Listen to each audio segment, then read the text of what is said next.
Gardens form a network of green spaces and important habitats, and the capital is one of the world's greenest cities. But could gardens improve the environment even more? Opening today, that's the idea behind the Gardening Science Centre at RHS Wisley. This centre is a world first, and what the academics and the researchers are doing is looking at the science of gardens and what positive impact they can have on the environment. For example, which plants absorb the most pollution, which absorb the most water, and they want to spread that best practice. It's taken 8 years of work costing £35 million. It's surrounded by 4 gardens called living laboratories. 100 scientists will be based here. There's also an educational role. So this is the wellbeing garden, and then you've got the sort of water features and the different types of plants. One of the objectives is to help gardeners combat climate change. So what difference will it make? Do you think it will have an impact across the UK, what is found out here?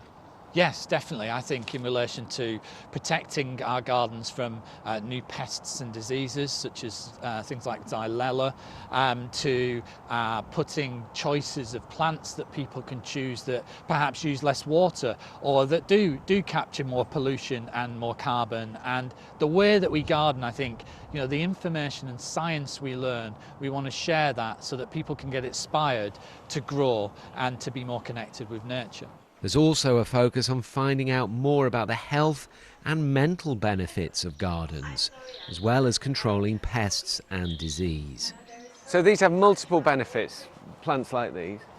Absolutely, most plants have multiple benefits. So, here when they're in flower, they are predominantly important for pollinators, but at the same time they will be trapping some pollution, they will be taking up some water from the soil.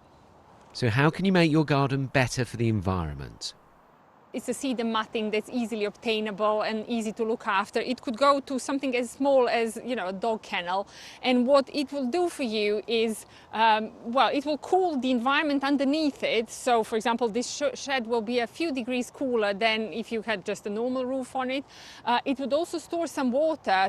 A simple hawthorn here, which is, native to these shores. It's a very common garden plant. Protects from noise, mops up really high volumes of water, so it's quite a thirsty plant which can really kind of free up the soil for the rainfall when it comes, reducing the likelihood of flooding in your front garden. This is just the beginning, the first centre dedicated to finding out how gardens can help improve our lives. Tom Edwards, BBC London.